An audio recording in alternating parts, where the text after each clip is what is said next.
Hello दोस्तों, मैं नागेश कुमार स्वागत करता हूं आपका अपने चैनल गुरुजी नॉलेज वर्ल्ड पर। और मैं आज आपको पढ़ाने जा रहा हूं पार्ट्स ऑफ स्पीच का एक बहुत ही इम्पॉर्टेंट पार्ट, आर्टिकल। क्योंकि मैंने आपको सिलेबस में बताया था कि पार्ट्स ऑफ स्पीच क्या होते हैं, टोटल कितने हैं। वैसे तो 8 पार्ट्स ऑफ स्पीच माने जाते हैं, बट आर्टिकल्स को भी हम ऐसा पार्ट्स ऑफ स्पीच यूज करते हैं तो उसको मिला के 9 होते हैं। तो आज मैं स्टार्टिंग करने जा रहा हूं और स्टार्टिंग भी मैं आर्टिकल्स से ही करने जा रहा हूं, ठीक है। तो आर्टिकल्स में आपको ये पता होगा कि कितने होते हैं। सो फर्स्ट थिंग,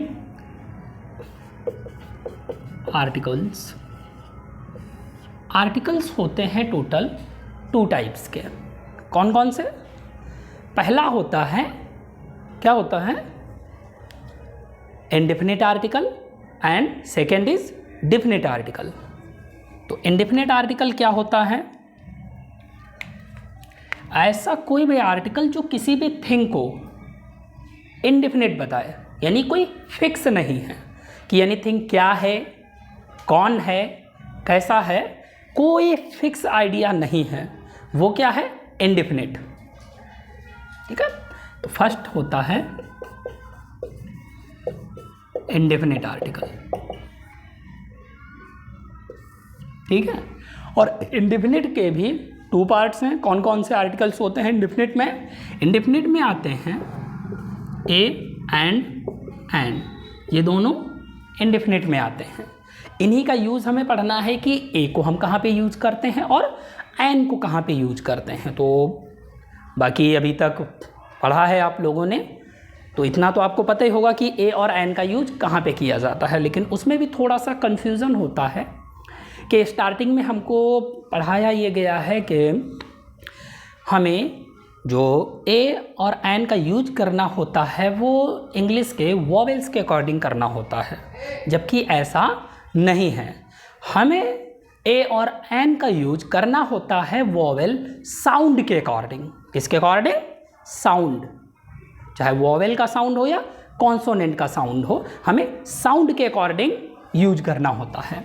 तो हम पहले बताते हैं आपको यूज ऑफ एन, कि एन को हम कैसे यूज करेंगे, कहाँ यूज करेंगे। यूज ऑफ एन तो होता क्या है, हमें एन का यूज़ कहाँ पे करना है? हमें एन का यूज़ करना है वॉवेल साउंड पे। और वॉवेल कौन से? हिंदी वॉवेल्स। हमें हिंदी वॉवेल्स जो कि हमारे आ, टू, औ होते हैं, इनके साउंड के अकॉर्डिंग हमें एन का यूज करना होता है, ओके।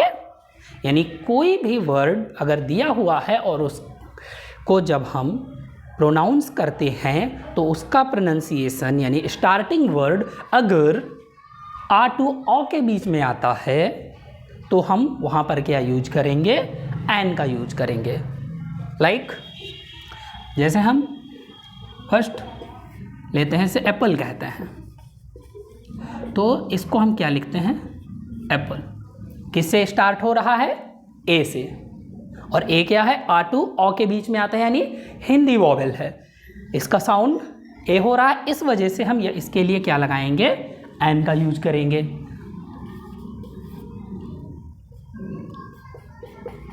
जैसे इंक पॉट, तो इसका साउंड क्या है? ई। इंक पॉट ई से स्टार्ट कर रहे हैं, और ई भी क्या है? हिंदी वॉवेल है। और हिंदी वॉवेल होने की वजह से यहाँ पर भी हम क्या लगाएंगे? एन लगाएंगे। ऐसे ही कुछ अदर वर्ड्स होते हैं, जैसे ऑनेस्ट, तो इसको भी हम क्या पढ़ते हैं? ऑनेस्ट। एच यहाँ पे साइलेंट होता है और इसका जो प्रोनाउंसिएशन होता है वो ऑनेस्ट होता है। तो यहाँ पर भी हम आ स्टार्ट कर रहे हैं, यानी स्टार्टिंग वर्ड क्या है? औ, और आ क्या है? हिंदी वॉवेल है। तो हिंदी वॉवेल होने की वजह से यहाँ पर भी हम क्या लगाएंगे? एन लगाएंगे। ऐसे ही काफ़ी सारे एग्जाम्पल्स होते हैं। जो मैं यहाँ पे लिख रहा हूँ, जैसे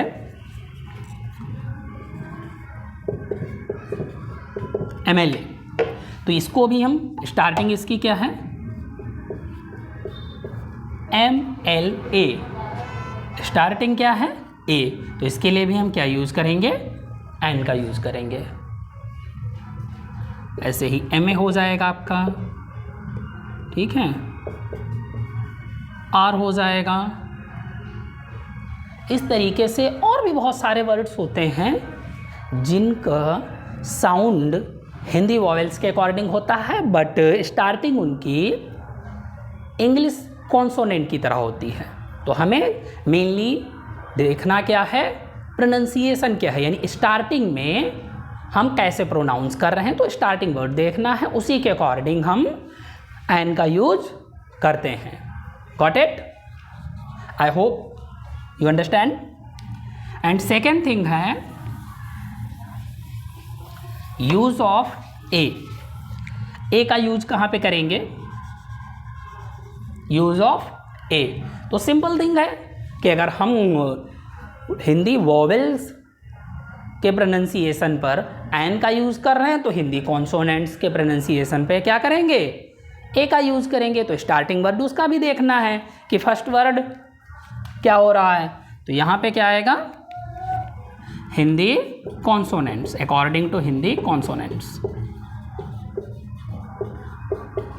और हिंदी कॉन्सोनेंट्स कहाँ से कहाँ तक होते हैं, काटू गया।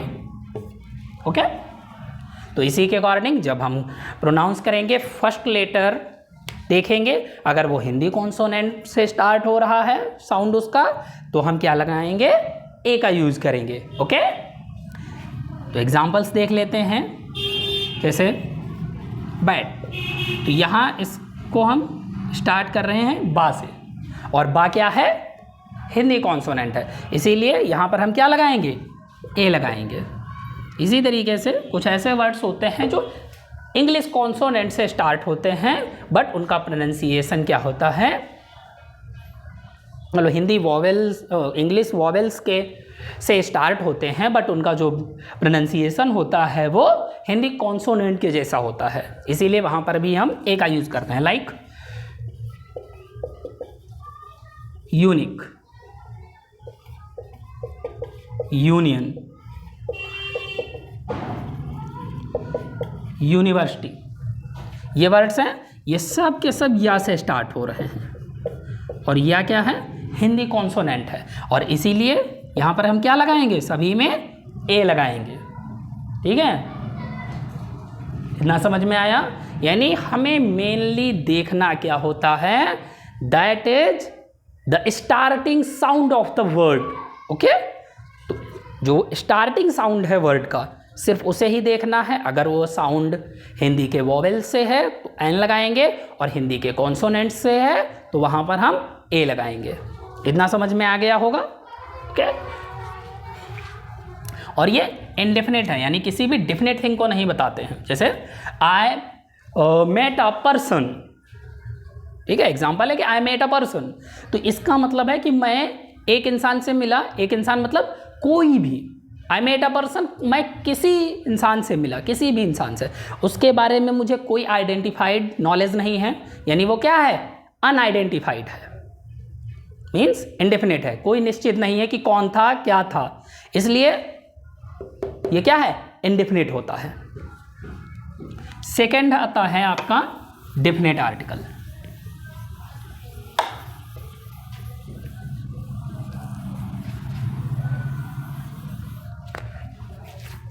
Second is definite article.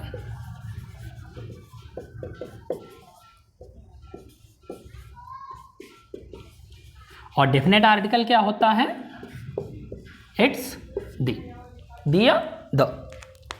इसका यूज कहाँ पे करते हैं, जैसे कि इसके नेम से पता चल रहा है इट्स डेफिनेट, तो डेफिनेट मीन्स निश्चित, किसी भी थिंग को, पर्सन को, प्लेस को ये क्या करता है, डेफिनेट बताता है, उसको निश्चित कर देता है, श्योर कर देता है कि कोई भी थिंग, यानी ये थिंग है क्या है, यानी कोई पर्सन है, कौन है।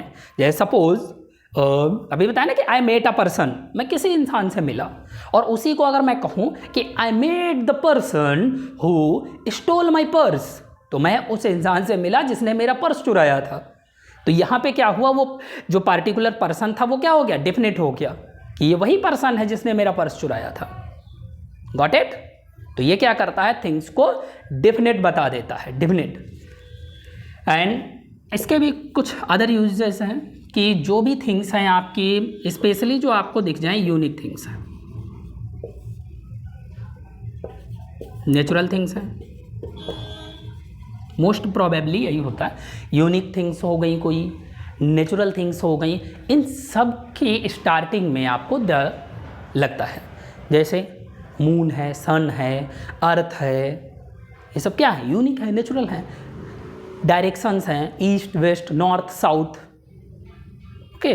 रिवर्स हैं, the Ganga, the Yamuna, like mountain ranges हैं, द हिमालय, द आल्प्स, ऐसे करके ऐसे बहुत सारी थिंग्स हैं जहाँ पर हम क्या करते हैं, द का यूज़ करते हैं। तो ये तो लर्निंग के थिंग्स हो गई कि क्या क्या थिंग्स हैं। स्पेशली हमें याद यही रखना होता है कि यूनिक थिंग्स क्या है, नेचुरल थिंग्स क्या हैं, मोस्ट प्रोबेबली इन्हीं में यूज़ होता है। और इसके अपार्ट जो हमें मेन लर्न रखना है वो ये है कि जब भी हम डिग्रीज का यूज़ करते हैं, डिग्री ऑफ एडजेक्टिव्स, तो एडजेक्टिव में जब डिग्री का यूज़ करते हैं तो उसमें एक आती है superlative degree.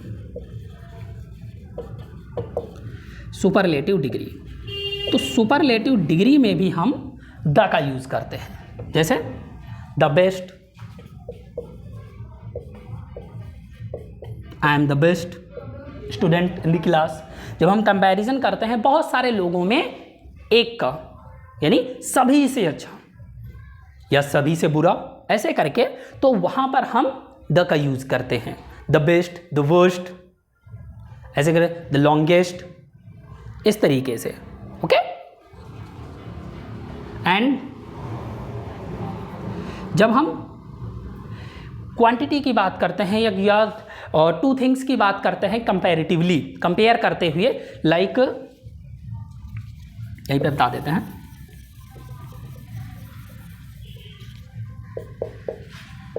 The more you work, the more you get। आप जितना ज़्यादा वर्क करोगे उतना ज़्यादा पाओगे। तो ऐसे भी जब हम टू थिंग्स को कंपेयर करते हैं प्रोग्रेसिवली, तो वहाँ पर भी हम क्या करते हैं, द का यूज़ कंपैरेटिव डिग्री से भी पहले हम कर लेते हैं, ओके। तो वहाँ पर भी कंपैरेटिव डिग्री से पहले हम यूज कर सकते हैं। जब हम प्रोग्रेसिवली किसी भी थिंग्स को उसी एवरेज में बढ़ाएंगे या उसी एवरेज में घटाएंगे तो हम द का यूज करेंगे। Got it? So I hope you understand the articles, definite article and indefinite article properly, and if you have any questions then you can comment and I'll try to solve all your queries, okay. And again I want to give a brief summary of the class that I started teaching article and I told about the articles. There are two types of articles, definite article and indefinite article, and I started from indefinite article. Indefinite article, so it means if there is the thing that is unidentified, means indefinite, we are not sure about that thing or that person, so that is indefinite. So at there we use indefinite articles. There are two types of indefinite articles, a and an, and I taught about the uses of the a and an. So and where we use an with the Hindi sound. There is the starting of any word that is started from the Hindi vowel, so we use an, means we use an with Hindi sound vowels, okay. And we use a from the starting of the Hindi consonant sound, okay. And then there are some examples I gave. So you probably understand. And the second thing is definite article. So there is only one article, that is the. So we use the definite article where so we are going to definite anything, means we are sure about the thing or person or place, so we use definite articles about the things. If we are sure, so we use definite article, and there is only one article, that is the. And we use with the natural things, unique things, and especially with superlative degree, and probably with there is the condition of continuously progressive or continuously decreasing, means same quality we are going to compare, so we use also the at there with comparative degree. So I hope you understand better, and that's all about the article. And really, if you don't understand any part of the class, so you can comment. And so thank you guys, and support me, like, share and subscribe. And अगर कोई suggestion है तो वो आप मुझे comment में दे सकते हैं, कमेंट करिए नीचे. और स्टार्टिंग है, आप बताइए कि क्लास कैसी लगी, और am I capable to teach you or to make you understand or not. So thank you friends, have a nice time.